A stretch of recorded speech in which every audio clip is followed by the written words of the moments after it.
Bonsoir à toutes et tous, bienvenue dans ce webinaire où nous allons parler d'un futur euh, qui n'est pas tout récent, mais qui n'est pas non plus très ancien, puisqu'il a été lancé en 2014, donc à l'échelle des marchés financiers, c'est quand même relativement récent.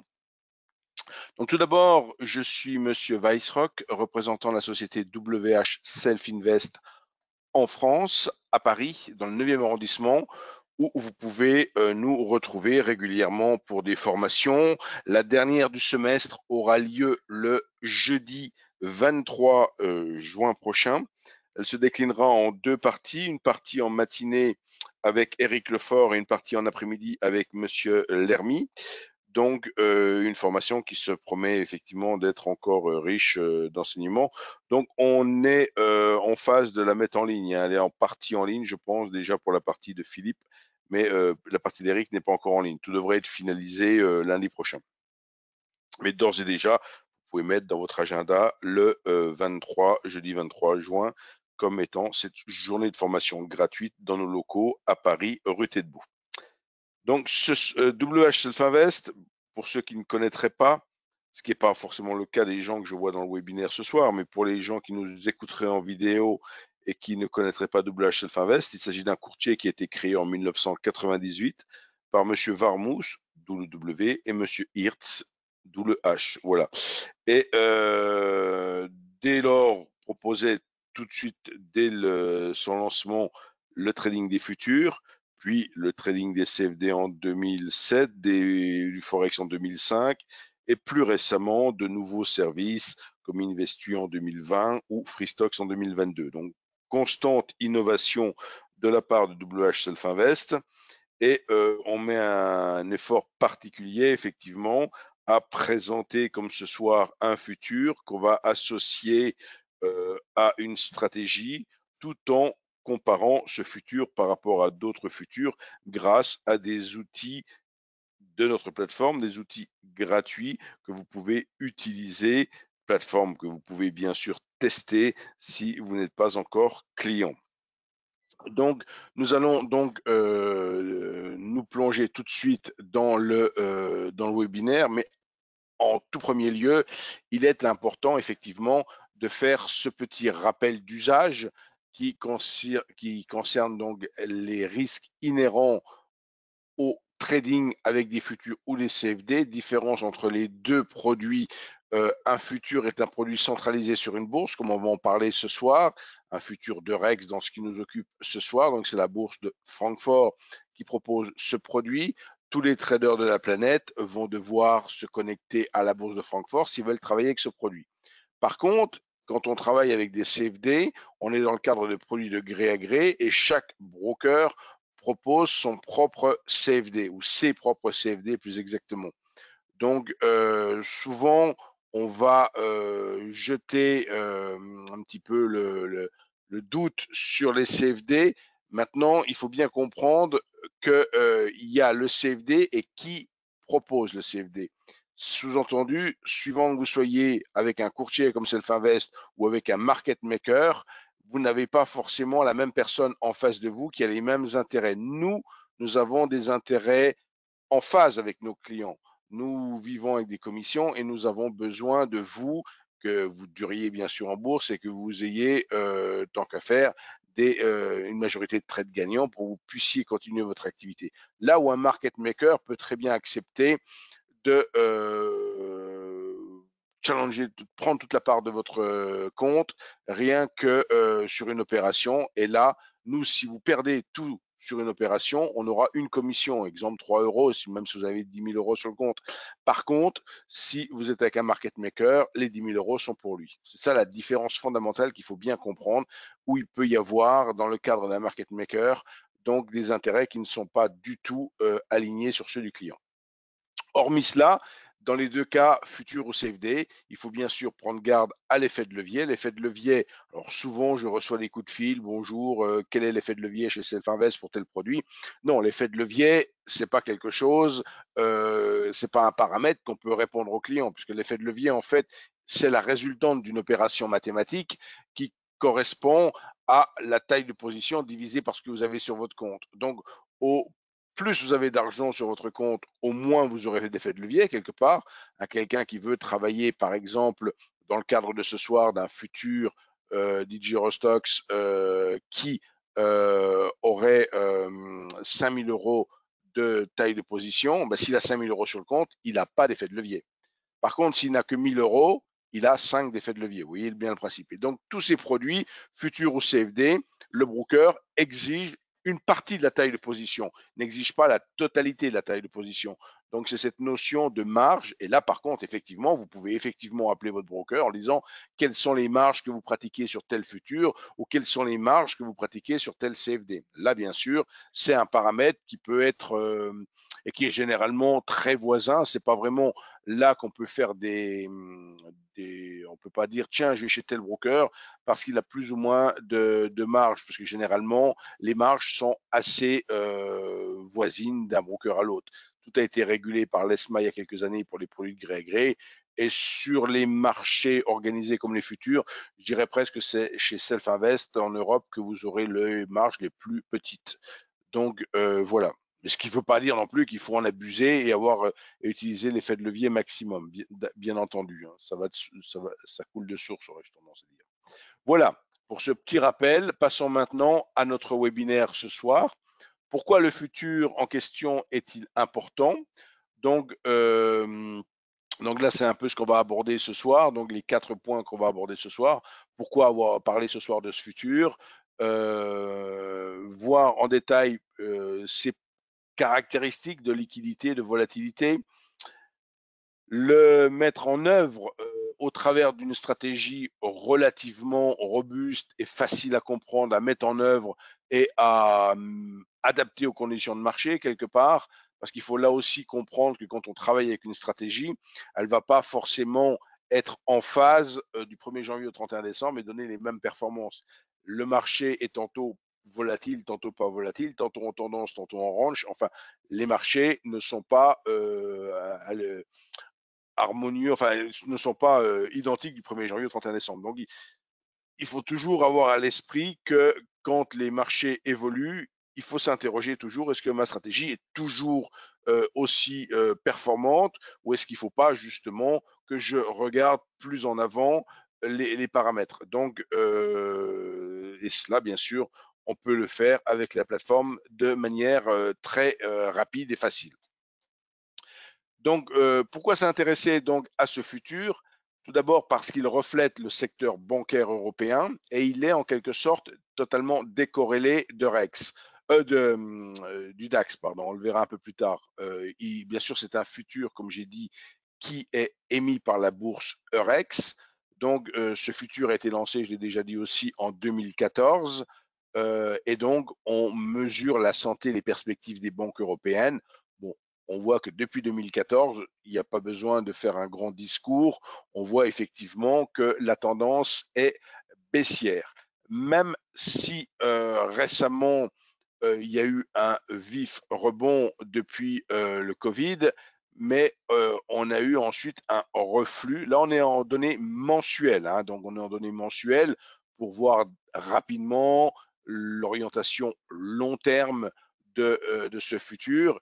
Et quand on est sur une tendance baissière à long terme, on a plutôt tendance à privilégier des shorts plutôt que des longs, en sachant que dans la plateforme, on peut bien sûr sur chaque stratégie dire je veux prendre les signaux short, les signaux longs, ou uniquement les shorts, ou uniquement les longs. Donc c'est toujours important de bien se mettre dans le contexte de ce que l'on veut travailler. Et là, bien évidemment, inutile de faire de grands discours. On est toujours en tendance baissière. Pour vraiment passer en tendance haussière, on le voit, il faudrait repasser au-dessus des 120. Donc, on en est loin, puisque là, le graphique que j'ai actualisé aujourd'hui, on est à 89, 90. Donc, on est assez loin des 120. Donc, voilà pour le point de situation sur le contexte de cet indice. Ensuite, si on le compare par rapport à un autre indice de la bourse Eurex, qui est l'indice DAX, que je pense tout le monde connaît, on s'aperçoit, alors on dispose là, le graphique que vous avez à l'écran maintenant, il est issu, il a été fait très rapidement et très facilement avec un outil gratuit qui est dans la plateforme qui s'appelle Chart Compare. Donc cet outil gratuit, on peut effectivement l'utiliser, c'est un modèle d'étude. Il est parmi toutes sortes, parmi une cinquantaine d'autres outils que nous avons nous-mêmes développés pour nos clients, mais que vous pouvez, pour la plupart d'entre eux, tester en mode démo sans pour autant être client. Et là encore, si vous avez besoin d'aide, vous n'hésitez pas à revenir vers nous.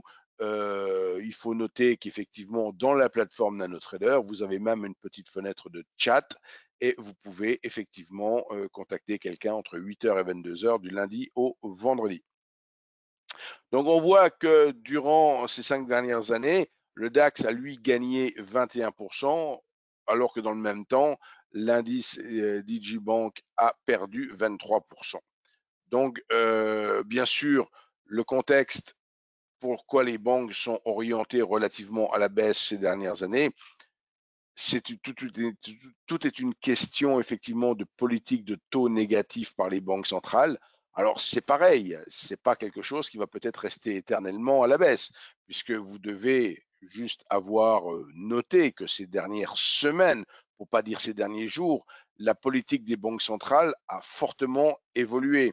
Donc on est en train de changer de paradigme là où avec les États-Unis, il y a eu carrément eu une hausse significative de 50 points de base.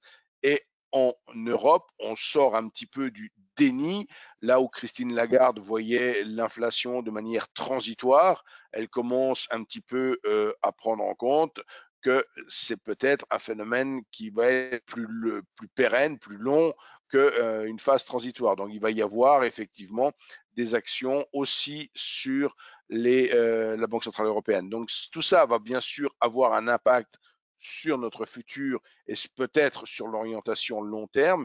Et on a cadré juste avant un petit peu l'orientation long terme. Donc il faudra bien sûr garder à l'esprit que si ça rebondit, il faudra prendre cela en compte. Donc c'est à surveiller. Donc en 2022, l'orientation de cet indice et notamment s'il sort de son trend baissier. Pour justement, évidemment, ce que je vais vous raconter ce soir, c'est par rapport à la situation d'aujourd'hui, du contexte actuel, en disant qu'on travaille plutôt les shorts plutôt que les longs. Mais si tout cela vient à changer, il faudra remettre tout ça à plat et retravailler pour vérifier si c'est pas plus intéressant de passer sur les longs. Donc, l'intérêt aussi de ce futur, c'est d'avoir donc un contrat liquide.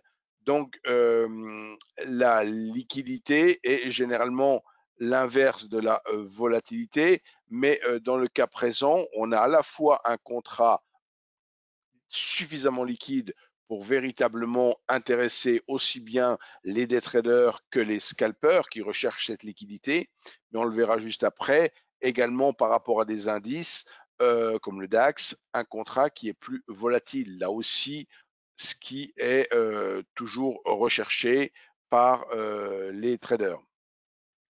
Donc, bien sûr, cet indice est utilisé à la fois par des particuliers comme vous ou des institutionnels.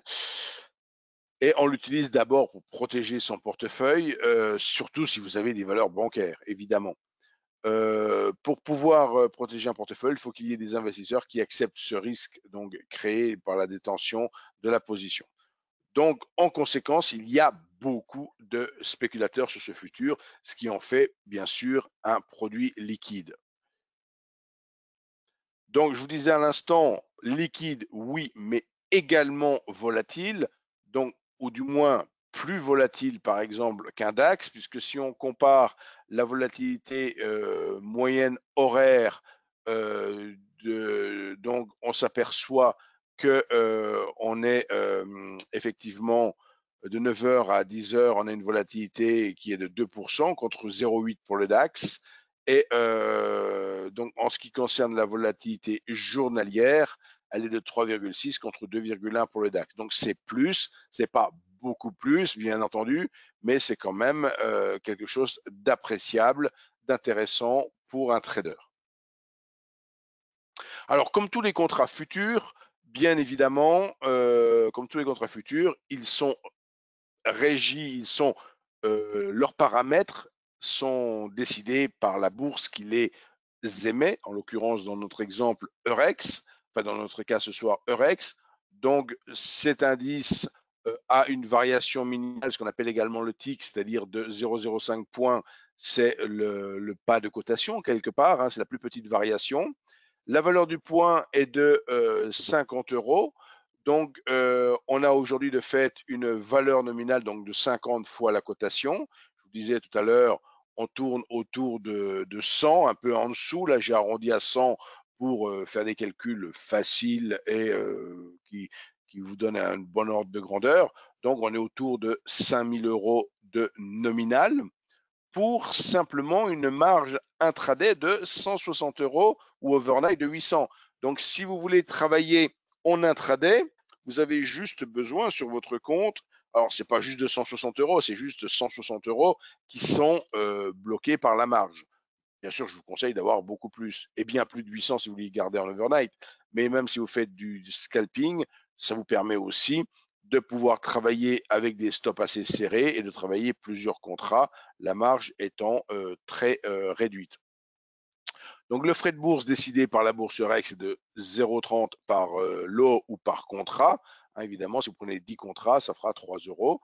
Donc le jour d'expiration, c'est le troisième vendredi de chaque mois, puisque le contrat est mensuel, et les horaires de cotation sont de 8h à 22h. Voilà, pour ce qui est des paramètres de notre contrat. Alors évidemment, un tout petit slide et une petite parenthèse vers deux ETF qui pourraient, parce que bon, il peut y avoir des gens dans le webinaire ou des personnes qui ont déjà des comptes CFD mais n'ont pas de compte futur. Donc fatalement, ils peuvent se dire, ben moi, ça m'intéresserait aussi de travailler là-dessus. Alors il y a la possibilité de travailler avec des ETF. Donc un ETF de Luxor ou donc un qui est sur le MSCI Europe Financial. Donc ces deux ETF peuvent être travaillés directement au travers de votre compte CFD. Et on voit ici effectivement qu'ils ont une forte corrélation avec le futur. Donc là, on a la corrélation entre le futur et l'ETF en question. Donc c'est juste ces graphiques pour montrer cette forte corrélation. Mettre tout cela en œuvre au travers d'une stratégie, parce que là on a parlé du produit, mais comment le travaille-t-on? Donc il y a dans le magasin Self-Invest un petit peu 81 stratégies gratuites. Toutes ne correspondent pas à des futurs, toutes ne correspondent pas a priori à ce futur-là, mais il y a un grand nombre de stratégies qui peuvent être utilisées avec tous les produits. Parmi celles-ci, il y a la stratégie Ranch Breakout, donc que j'ai choisi d'évoquer ce soir. Donc cette stratégie est relativement facile à comprendre déjà et à utiliser.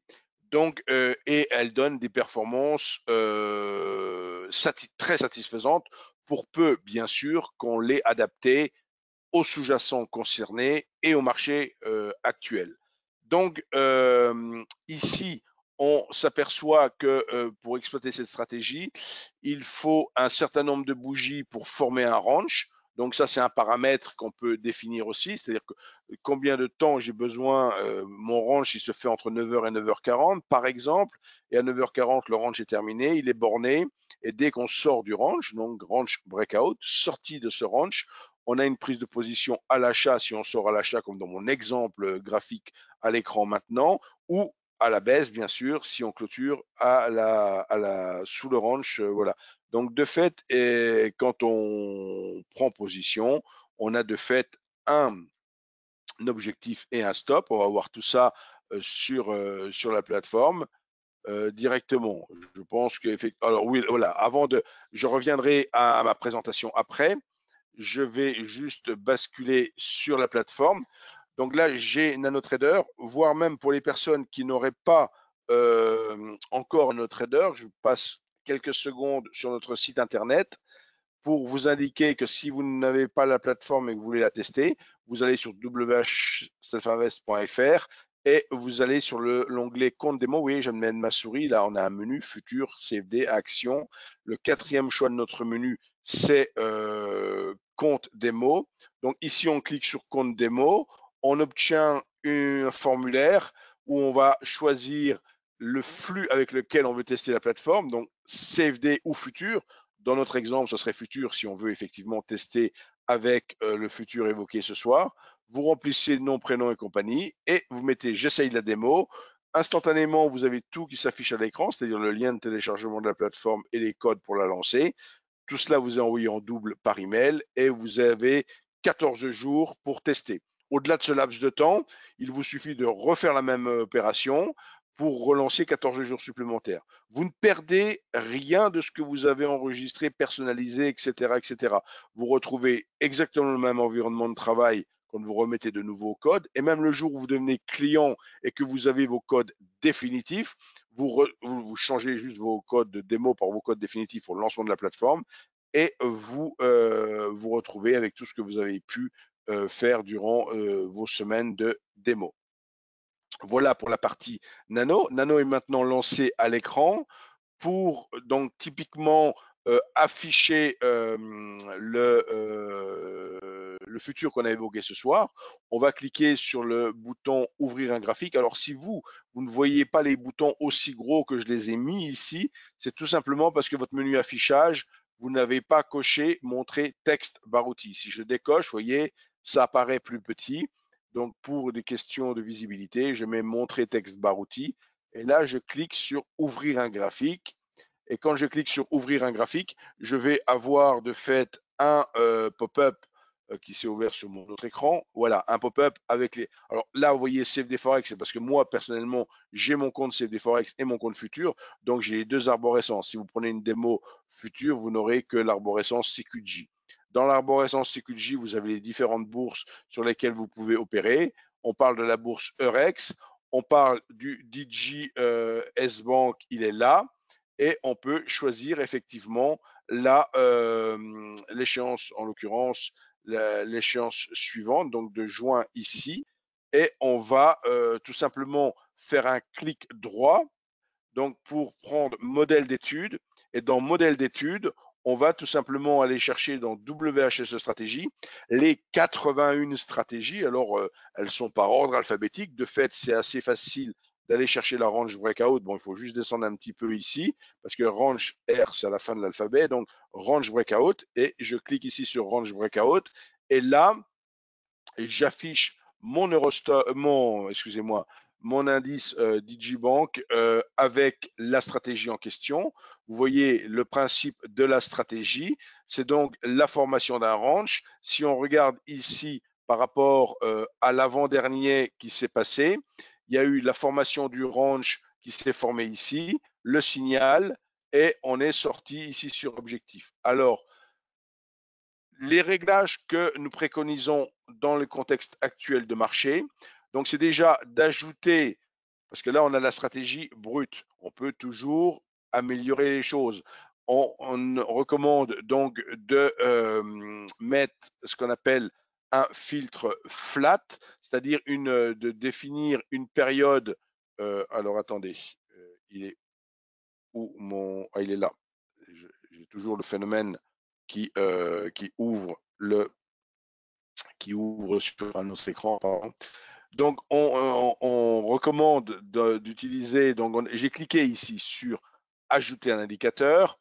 J'ouvre donc cette fenêtre et là, dans la rubrique sortie et filtre horaire, je choisis flat. Donc, je vais mettre avec la fonction flat ce filtre. Qu'est-ce que ça permet de faire? Ça permet de couper les trades en cours à partir d'un certain moment. Ici, dans le cas présent, c'est 18h, 23h59 que je choisis. Pour ce qui est de la stratégie par elle-même, elle a des paramètres donc un stop prédéfini.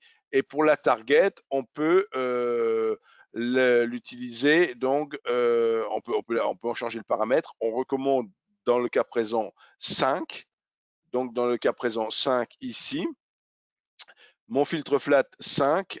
On peut mettre le graphique de performance ici. J'y reviendrai juste après. Et donc, par contre, on peut également, dans la partie indicateur ici, la stratégie intègre ce qu'on appelle le signal range breakout. Alors, pour bien voir ce que je fais, je ferme les autres paramètres. Voilà.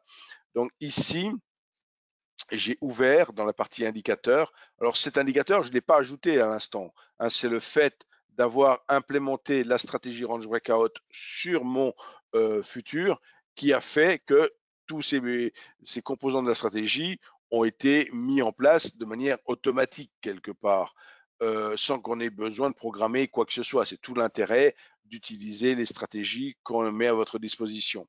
Ici, l'idée, c'est pas de trader tout le temps, c'est de trader entre 8 heures, donc on met ici 8:00 en start time, en début de trading, et le dernier moment où on peut accepter de prendre un signal, c'est 13 heures, donc on va mettre 12h59. 12h50, entre 8 heures et 12h59, on peut prendre un signal, et le trade ne peut pas aller au-delà de 18 heures, d'où l'intérêt du filtre flat, d'accord? Donc maintenant, effectivement, si on se met par exemple sur les 100 derniers jours, si on se met par exemple sur les 100 derniers jours, en 5 minutes ici, voilà. Alors ici, voilà. Donc la performance de notre système de trading que l'on peut améliorer encore, enfin de notre stratégie, que l'on peut améliorer encore, comme je l'ai dit tout à l'heure. Ici, je regarde dans le cas présent avec la petite barre info. Ici, vous avez un i dans la barre d'icône et vous avez un i qui vous permet de fixer cette barre info. Et en bas, il y a des onglets données senti eval. Vous cliquez sur l'onglet eval et là, vous allez vous rendre compte que sur les 100 derniers jours, j'ai eu 40% de trades gagnants avec le réglage actuel, mais que le nombre total de trades était de 77, etc. Tous ces paramètres. Et je vous disais, si on choisit de ne pas prendre les longs, mais de ne prendre que les shorts, donc je décoche entrée long, on voit qu'ici, on a 412 de performance, alors que là, on avait, alors du coup, voilà, short.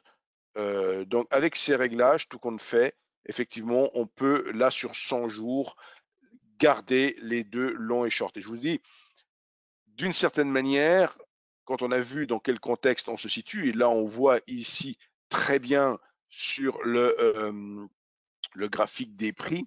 Alors là, ce sont les signaux. Là, le métasentimentor indique les signaux qui apparaissent. Et là, on voit très bien sur le graphique des prix cette tendance un petit peu latérale. Il y a eu une grande baisse, hein, donc en début d'année 2022, on a eu une grande baisse, puis un net rebond et cette dérive latérale. Et là, on est sur un graphique en 5 minutes. Mais ce que l'on peut tout à fait dessiner, on voit très bien qu'il y a en quelque sorte la volonté, quelque part, de sortir déjà. Tout à l'heure, j'avais un graphique mensuel, hein, donc j'étais toujours en tendance baissière sur mon unité mensuelle, évidemment. Là, on est sur du beaucoup plus court terme et on s'aperçoit que sur ces derniers jours, alors que même au mois de mai, la bourse ne s'est pas forcément bien comportée sur les actions, on s'aperçoit ici qu'il y a un rebond assez important qui tend même à dépasser le précédent top ici. Donc, il y a la sortie véritablement de un peu de cette dynamique baissière moyen terme, dirais-je, par rapport. Donc voilà, il faut bien vous disposer avec la plateforme de tous les outils. Vous pouvez effectivement, pourquoi pas, vérifier si justement le paramètre tout à l'heure que j'ai mis à 5, il est bien à 5. Donc on choisit le paramètre, on fait un clic droit et on peut faire sensibilité du paramètre. Et là, la plateforme va calculer. Alors elle m'a fait le coup de encore ouvrir sur un autre écran. Donc ici, elle calcule, vous voyez, les différents. Donc on s'aperçoit que sur l'historique que j'ai, si je mettais par exemple, en l'occurrence 1.8 plutôt que 5 comme j'avais mis, donc je n'avais pas fait le backtest sur la même période, hein. C'est pour ça que les données que j'avais prévues en théorie ne sont pas tout à fait les mêmes. Donc ici maintenant, je suis sur les 100 derniers jours. Et si je regarde sur les 100 derniers jours, là, j'ai un gain de 610. Et si maintenant je change le paramètre que je viens de tester et que je le mets par exemple à 1.8, voilà. Alors attendez, j'ai mis 18, c'est pas bon. 1.8, voilà qui est fait. Vous voyez, en changeant le paramètre en question, vous vous imaginez, vous vous rappelez, on était à 610, je crois. Et là, rien qu'en adaptant un petit peu la stratégie carrément sur ce paramètre de 1.8, vous avez donc une performance de 1130, donc presque du double. Donc vraiment, c'est capital lorsque vous voulez utiliser une stratégie, de bien regarder par rapport au contexte. Et là, par rapport au contexte, on s'aperçoit que techniquement, on a tendance plutôt à sortir de la dynamique baissière. Donc, vous voyez, je disais même ce matin, enfin quand j'ai fait ma saisie, on était à 89, là on est à 90,45, donc on est vraiment au-dessus des 90 et au-dessus de ce précédent top. Donc revenons à notre présentation. Alors, ma présentation, elle est là. Voilà, ça c'était. Donc ici, effectivement, je m'étais mis en 10 minutes. Voilà pourquoi j'ai des différences. Hein, donc effectivement, ce que j'avais préparé un petit peu pour travailler, c'était plutôt en 10 minutes qu'en 5. Là, j'ai laissé 5. C'est pour ça que j'avais pas tout à fait les mêmes réglages et les mêmes performances. Donc, vous voyez que c'est vraiment fonction du sous-jacent, bien sûr, vous avez travaillé. Bon, dans le cas présent, on choisit un futur et un seul pour notre exemple, mais après, on a encore la liberté de choisir l'unité de temps. Donc, en fonction de l'unité de temps, les performances ne sont pas les mêmes. Et là, effectivement, c'était le réglage 5 sur le 10 minutes qui était le plus performant. Et là, on voit que sur le 5 minutes, on est à 1.8. Donc, il faut bien être vigilant. Et encore, même une fois que vous aurez mis des réglages en place, il faut, comme je l'ai dit, pas forcément, enfin même pas du tout, mettre tout ça en automatique et partir en vacances 6 mois parce que il peut se passer beaucoup de choses hein, dans le contexte international qu'on connaît. Évidemment, il peut y avoir vraiment beaucoup de choses. Comme je dis bien, vous voyez, l'intérêt de ce futur ce soir, c'est qu'il est relativement décorrélé des marchés actions. Hein. C'était ce qu'on avait dit tout au début. Et il va vraiment être beaucoup plus influencé, et c'est le cas. Cette montée de l'indice ces dernières semaines est véritablement le fait et vraiment la conséquence du changement de politique du changement de politique monétaire de la Banque centrale américaine tout d'abord et des annonces de la Banque centrale européenne. Donc effectivement, le secteur bancaire qui a connu des années difficiles, dirons-nous, depuis 2014, potentiellement. Pourquoi je dis 2014? Parce qu'effectivement, l'historique de ce futur ne remonte qu'à 2014, puisqu'il a été lancé en 2014. Ce qui ne veut pas dire qu'il n'y ait pas d'autres indices qui mesuraient ce secteur, bien sûr, avant et qu'on pu remonter plus long dans le temps hein, pour faire une recherche encore plus empirique quelque part.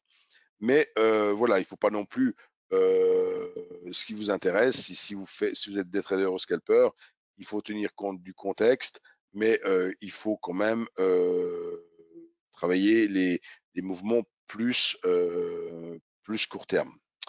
Voilà pour notre DJ. Donc, j'en ai fini avec cette présentation. Bien sûr, je suis à votre disposition pour répondre à toutes vos questions.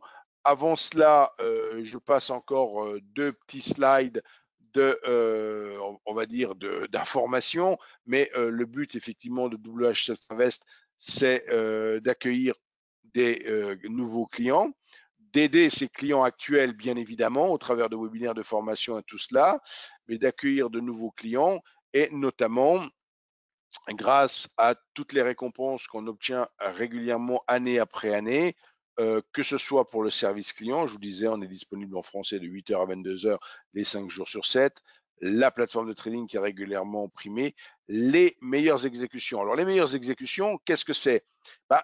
C'est un peu comme si on disait, tiens, moi j'ai une super voiture, elle a une très bonne tenue de route, mais bien entendu, pour vérifier ce paramètre de tenue de route, il faut tester la voiture. Quelque part, si vous voulez vérifier qu'il n'y a pas de recotation, pas de slippage, de choses comme ça chez Self-Invest, il faut effectivement être client et avoir un compte réel. Parce que c'est comme ça que vous vérifierez. Alors, je ne dis pas qu'il faut fermer tous les comptes que vous pourriez avoir par ailleurs, mais ne serait-ce que prendre un compte. Alors, ici, on est dans le cadre, on a parlé futur ce soir, donc il faut un minimum de 2 500 € pour ouvrir un compte futur, là où 500 € suffisent pour ouvrir un compte CFD. Tout est question de taille de position, bien entendu. Donc, nous offrons des plateformes, la nôtre, bien sûr, NanoTrader, mais pas que. On a également MetaTrader 4 pour les parties CFD ou TradingView pour la partie CFD et futur, voire toute plateforme se connectant au flux CQG pour les futurs. Vous avez Sierra Charts, Multicharts, Bookmap, que sais-je, Jigsaw, n'importe Atas, ce que vous voulez, qui se connecte à CQG, vous pouvez venir travailler avec Self-Invest. Enfin, une chaîne YouTube, là on met 500 vidéos, il y en a plus de 700 désormais, donc j'ai pas mis à jour le chiffre. Donc vous avez près de 750 vidéos maintenant disponibles sur notre chaîne YouTube, donc un gros effort de formation de ce côté-là. Le webinaire de ce soir sera également transcrit en vidéo et ajouté à notre chaîne YouTube. Donc vous avez vraiment un gros contenu. Et enfin, si vous souhaitez nous contacter, rien de plus facile effectivement que de nous envoyer un email, de nous contacter au téléphone. Alors là, il y a le numéro de Paris qui est basculé sur le support à Luxembourg quand je ne suis pas à Paris. Vous pouvez bien entendu, comme je disais, il y a un chat sur le site ou dans la plateforme. Voilà. Et me concernant, mon email, c'est avaisrock sur whsservice.com. Donc, c'est la première lettre de mon prénom et mon nom de famille, sans point entre les deux, sur whselfinvest.com ou .fr. Voilà, donc je vois qu'il y a déjà quelques personnes qui nous quittent. Alors, je vais juste arrêter l'enregistrement et rester avec vous pour les questions.